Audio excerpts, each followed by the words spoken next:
नमस्कार।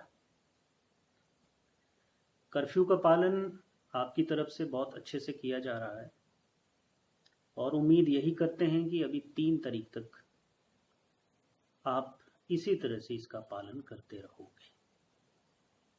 खाद्य सामग्री आवंटन जो प्रशासन की तरफ से किया जा रहा है या किसी एनजीओ की तरफ से किया जा रहा है, किसी बैंक की तरफ से, किसी इंस्टीट्यूशन की तरफ से, किसी दानी सज्जन की तरफ से, उसके बारे में आप लोगों को जानकारी देना चाहता हूं कि ये किस किस व्यक्ति को और किस किस परिवार को इस तरह की सहायता जो है राशन की प्रशासन के द्वारा दी जा रही है। ऐसे व्यक्ति जिनके पास राशन कार्ड नहीं है, वो लेबर हो सकता है या वो किसी ढाबे में काम करता होगा या वो किसी बार्बर शॉप में काम करता है या किसी दुकान में काम करता है या वो मोमोज की या गोलगप्पा इस तरह की जो कार्य करता है और जिसका राशन कार्ड नहीं है, उसी व्यक्ति को, उसके परिवार को प्रशासन के द्वारा और बाकी जो मैंने अभी बताया जो लोग राशन दे रहे हैं उनके द्वारा दिया जा रहा है। इस उपमंडल के अंदर जितने भी ऐसे परिवार होंगे जिनकी आर्थिक स्थिति ठीक नहीं है, जब तक ये कर्फ्यू चला हुआ है और उनका कामकाज शुरू नहीं हो जाता, तब तक प्रशासन इनके साथ खड़ा है और किसी को खाद्यान्न से संबंधित कोई भी चिंता करने की जरूरत नहीं है।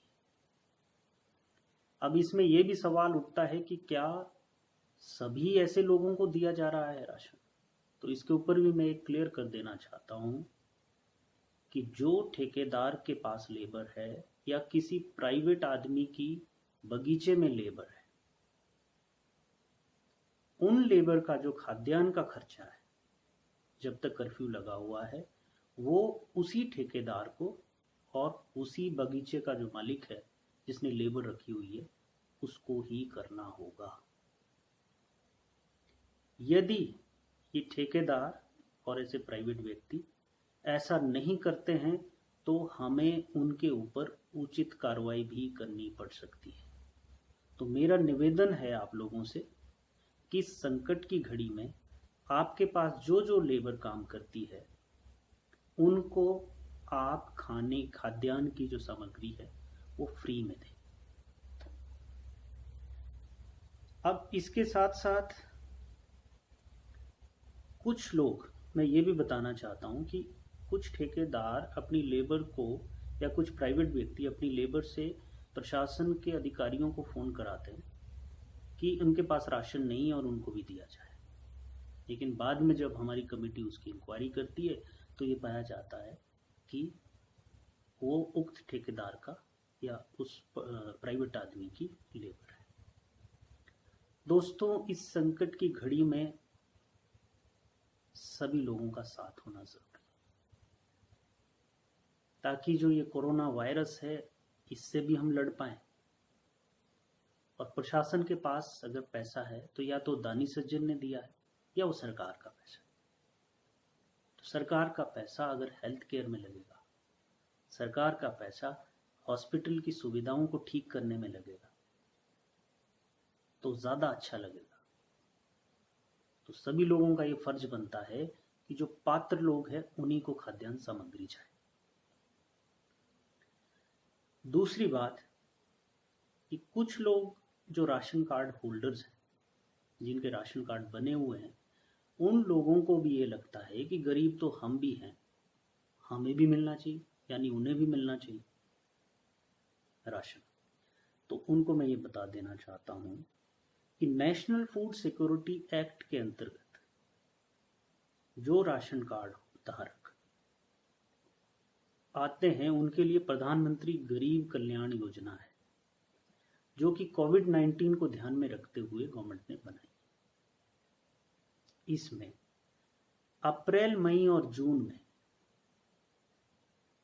5 किलो प्रति व्यक्ति पर मेंबर, 5 किलो चावल पर मेंबर इन 3 महीनों में फ्री मिलेगा। इसका मतलब ये है कि यदि 5 लोगों का परिवार है तो उन लोगों को 25 किलो राइस चावल फ्री मिलेगा। इसके साथ में 1 किलो दाल जो है काला चना वो भी फ्री मिलेगी एक कार्ड के ऊपर।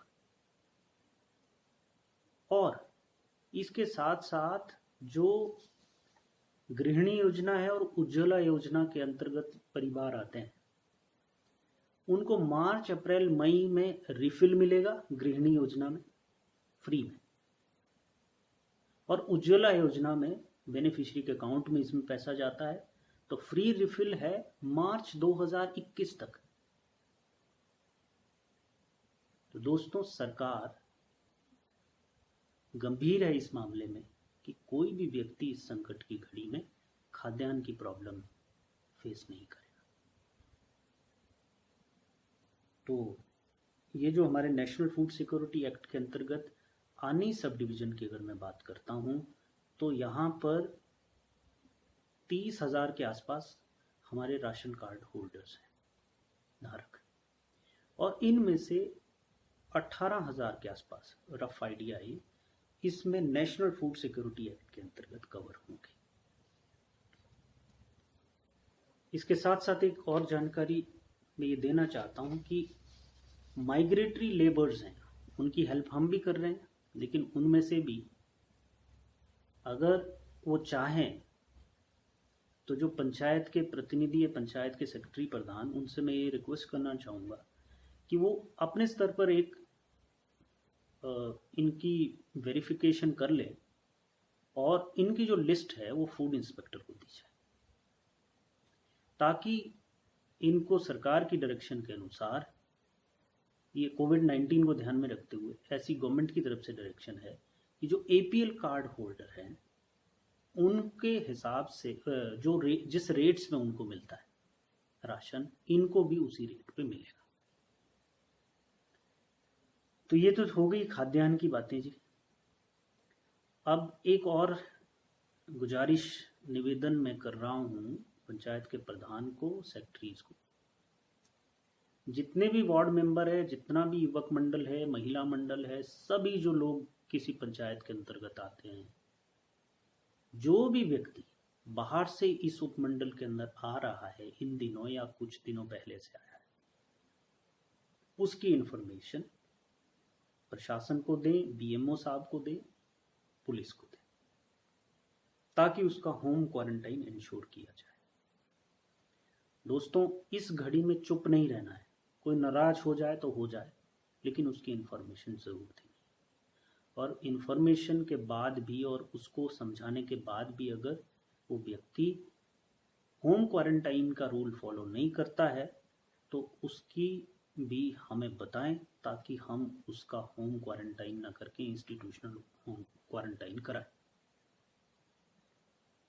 इसके साथ साथ एक कुछ सोशल मीडिया में भी और मीडिया में देखने को मिलता है कि महिला मंडल 15-20 महिलाएं या युवक मंडल 15-20 युवक इकट्ठे होकर नाली की सफाई कर रहे हैं या झाड़ी काट रहे हैं या मास्क बांट रहे हैं। मेरा आप लोगों से हाथ जोड़कर निवेदन है, ये समय सफाई व्यवस्था करने का नहीं है। इसमें आपने एक दूसरे से मिलना ही नहीं, आपने दूरी बनानी है। तो ये झाड़ी काटने का और नालियां साफ करने का काम आप अभी थोड़ा सा रोक दें। अगर आपने करना ही है तो 2-3 लोग से ज़्यादा उसमें ना हो और सोशल डिस्टेंसिंग प्रॉपर उसमें। इसके अलावा एक इंफॉर्मेशन परमिशंस के ऊपर है। बहुत सारी प्रेग्नेंट विमेंस का जो महिलाएं हैं जो प्रेग्नेंट हैं, उनके फ़ोन आ रहे हैं कि उन्हें परमिशन चाहिए, उनको हॉस्पिटल जाना है, अल्ट्रासाउंड करना है या डिलीवरी। तो इसमें भी मैं इन लोगों को ये बताना चाहता हूँ, पहले भी मैंने बताया है वीडियो के माध्यम से, और अब फिर से बता रहा हूँ कि जो इनका कार्ड है वो परमिशन है। जो प्रेगनेंसी का कार्ड बनता है वो उसको आप एज ए परमिशन लें। नाके पे आप जब भी उसको दिखाओगे तो आपको कोई नहीं रोकेगा। तो इसके अलावा जो मेन काम है वो सोशल डिस्टेंसिंग का है और हाउस आइसोलेशन का है। इसको फॉलो करें आप लोग। थोड़ी एक्सरसाइजेज हैं अपनी थोड़ी बढ़ा दें, क्योंकि भी 3 तारीख तक इसने ऐसे ही रहना है। और इसमें हमारा साथ दें कि जो कोरोना है उसका कम्युनिटी ट्रांसमिशन ना हो पाए। तो इसी अपेक्षा के साथ आपका बहुत बहुत धन्यवाद। हिमाचल प्रदेश के विश्वसनीय ज्वेलर भूषण ज्वेलर्स सोलन।